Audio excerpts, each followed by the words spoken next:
FSN Radio. It's all about what's next. Go to financialsurvivalnetwork.com and sign up for your free weekly newsletter. You'll also get 3 free reports. The Financial Survival Network.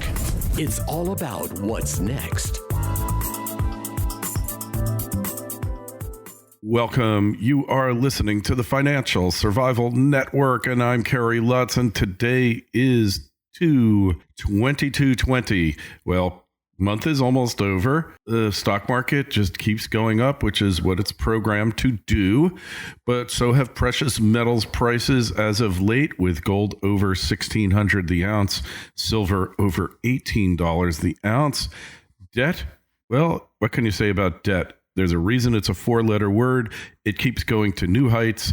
$14 trillion. That's the tab for the American consumer. But if you get too far behind, don't worry. There's always bankruptcy as long as you don't owe for student loans. Hey, and even if you do, you can get rid of all the other debt and just pay that one off.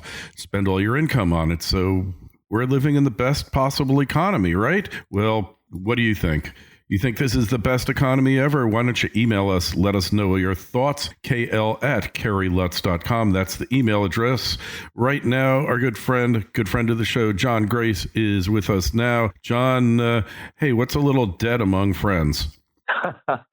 Well, until it's like every other drug, Gary, it's great until you really need to break the habit, and then it's very painful. And right now, Americans are more and more enslaved by debt. I think it's our Achilles heel.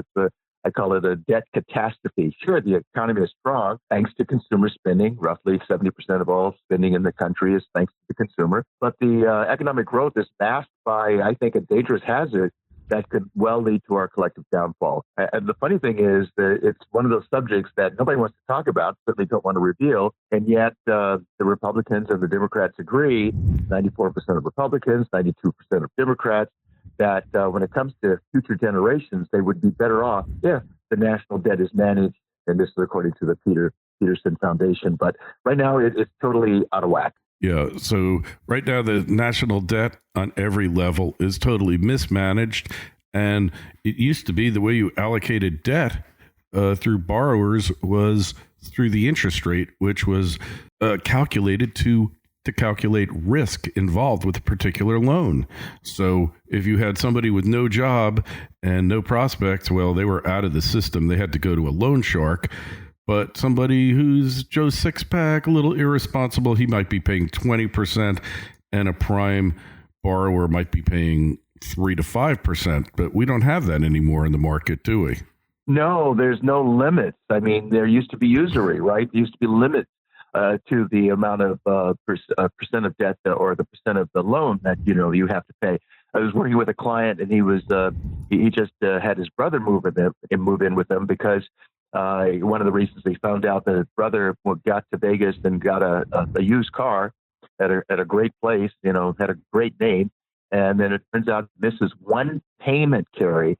The penalty is 98% of the amount due. 98%. Oh, my God. I mean, and of course, this unwitting consumer didn't pay attention and felt embarrassed looking at his brother. He didn't realize that payment schedule was as ridiculous as it is. But that gives you an idea of how ridiculous things have gotten. Yeah, 98%. And that's legal, huh? And that's legal. Yeah. Well, I read right? that at one point, Harvard's endowment was investing in companies, payday lenders, right? And sure. Why not? Because they were making outsized returns, which is good for the endowment. Really, their endowment's so large, they never need to charge another student tuition, but that's a story for another day. But payday lending, so maybe there's a need for it, maybe there isn't. Maybe you're stealing from Peter to pay Paul, and economically, it's probably a very bad idea because once you get in that hole, you can never get out unless you hit the lottery. But nonetheless, it is legal in the country now. But the question is, it's just another example of debt that's totally out of control, isn't it? 100%. And I mean, it's interesting when you watch the news and the pundits make such a huge outcry that the economy is so strong because the consumer is doing so well. But as I say, the what's behind the scenes is that we don't recognize how much debt the consumer has taken on.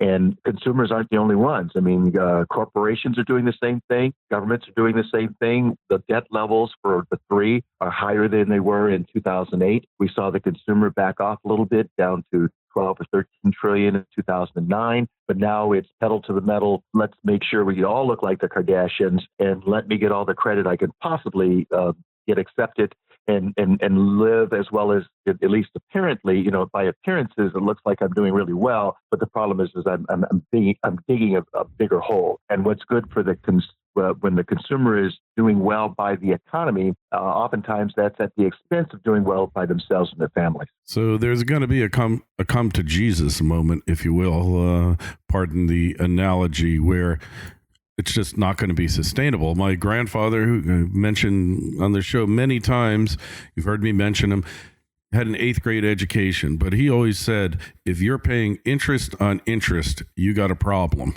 And that, in effect, is what the U.S. government's doing, and a lot of consumers and a lot of corporations out there, right?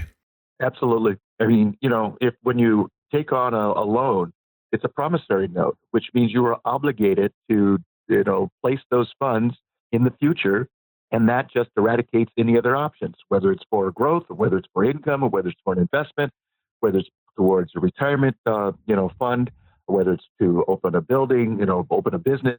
It's all that money's it's taken. It's gone. So it doesn't end, of course, until the term ends. And hopefully the term ends on time.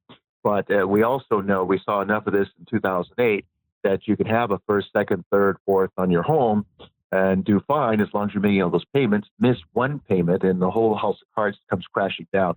That's what I'm fearful of. The next economic downturn will be something related to debt. Right now, I don't think it'll be the primary driver will be the corporate. But as I say, everybody's doing it. We're all guilty. So let's not just get in the business and fingers at each other. Yeah. So what you're saying effectively is at some point the party is going to come to an end, and it's going to come to a really nasty end.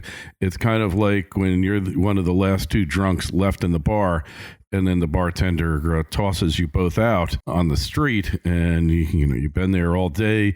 This doesn't happen to me much, I will say, not anymore anyway. Maybe when I was a kid, but you become conscious, and you realize you have no money and no prospects of getting any money.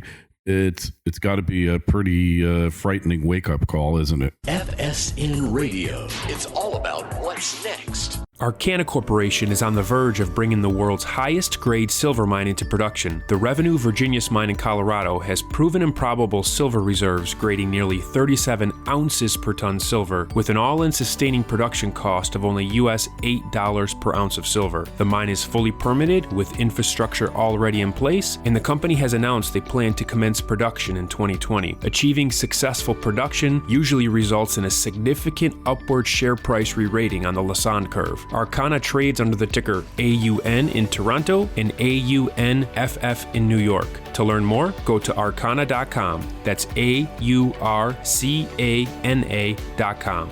The Financial Survival Network. It's all about what's next.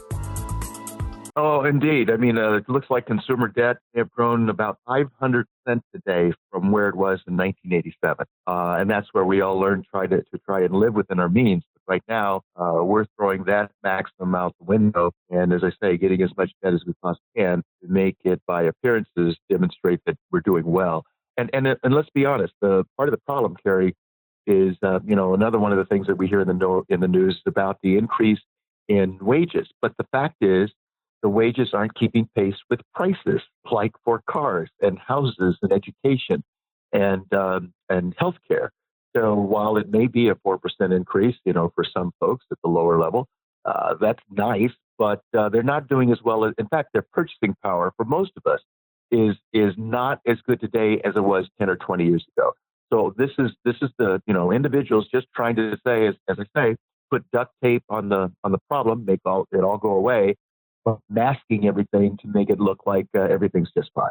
Yeah, and that is a bit frightening. So at some point, what will you look for to realize, to understand that the party's over, John? What analytics, what Well, numbers? yeah, I like to say that you never know it's never the bus you see that's going to disrupt your day. It's probably the bus that you can't see, you didn't time, you did not name, and hopefully you get the license plate after you get up off the ground. So If I you get think up. it's going to be some debt somewhere, and this next one, I mean, we had Great Depression one, and by the way, the good news to that one, most people don't recognize, is that on a per capita basis, more Americans became millionaires than any other time in history. So if there is a recession or even worse, a depression in the cards, that's not necessarily bad for those who are prepared. And for those of us who want to prepare, don't take on any more debt. Pay down the debt. Pay off the debt. Pay yourself first. Don't go buy another new car on a 7-year loan. Okay? You don't really need it. You might want it, but at some point, you're going to get to a place where you're going to receive your last paycheck. And what are you going to make sure is behind the door number one, so that you can look at your spouse or your significant other and go, geez, we have enough money to replicate the income that we used to have to go work for. And we know it's behind that door. We know how much it's going to send us every month, hopefully for the next 20, 30 years. That on top of Social Security will keep us living the way we want to live. But again, we don't need to take on any more debt even at that point in time, because we're just trying to keep our status in the same at the same level as though we were working, and that's going to take some capital. And unfortunately, most of us don't have any real capital at all. Yeah, and that's unfortunate. So it's never too late to start. Some type of forced savings type program generally works best for your average people who don't have the control or the ability to just put money aside. So 401k, IRAs, what do you do? All of the above. Start at $100 a month, get to 10% of your gross, get to 20% of your gross, but recognize that you have the responsibility. You're the economist in your home. You have to accept the responsibility of paying yourself first. The banks are going to make sure they get their money. The GMAC is going to make sure they get their money or their car. All right. But who's going to make sure you have money aside for you if you don't? So don't wait till the end of the month and try and save. The money's all gone. And you've got, too much month at the end of the money?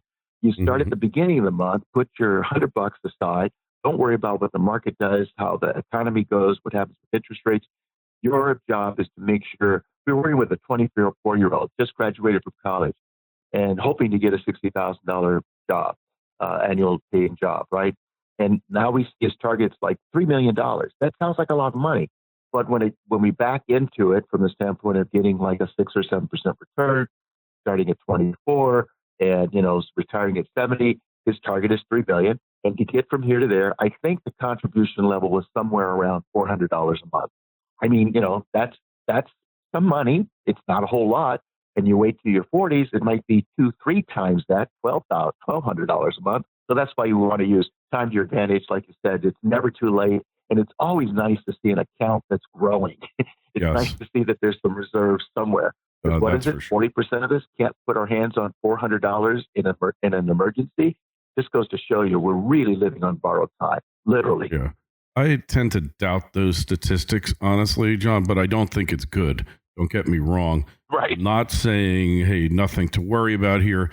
It's just like when they confront a man on the street and ask him who the vice president is, and he doesn't know, and they all look really dumb, especially these kids. But I'm not so sure that, some people, when they're confronted, it's like, hey, what did you have for breakfast today? And half of us can't even remember that, right? Right. But I would say, Terry, I don't know. Let's look at, was it just a year and a half ago or so, the government shutdown, and how these are college educated, well-compensated professionals out of a job for a month or two, and they're literally on TV crying about how they don't have the rent or money for the child care or the money for their car payment. I think that gives us kind of a window into how most of us are operating. We have no reserves or no real reserves in case, as I say, that's just today. What's going to happen in 30 years or 20 years, 10 years, whatever it might be, when you receive your last paycheck? How is life going to be? Or you're going to have to accept then what I think is happening for a lot of people, a job that isn't at the same level as you had 10 years ago. just because there's really little money set aside. So you have to accept some money by working as a greeter at a store. Yeah, bite your tongue, but that's always possible. So plan now or accept the consequences, basically, is what you're saying, isn't it? Yeah, it really is. And recognize that you are the responsible party. So don't play the victim. As I say, you're the economist. And if you don't pay yourself first, who's going to do it for you? Yeah, nobody. That's the key. Nobody. Nobody's gonna. So pay yourself first. Always can't agree with you more on that. John, we want to find out more about you. Where do we find your writing? Sure. Our website is probably easier than it sounds. It's YB4, and that's simply YWHYDE4, POOR.com, YB4.com. All right. And there's a link to it in the show notes to this interview. Appreciate you coming on. Questions, comments, or what do you feel about the impending debt implosion? Just email us, kl@kerrylutz.com, Twitter feed @KerryLutz, Facebook page is Financial Survival Network, and our home website is financialsurvivalnetwork.com. Make sure you sign up for our free newsletter. John, always a pleasure. We'll talk to you again real soon. Look forward to it, Kerry. Take care now.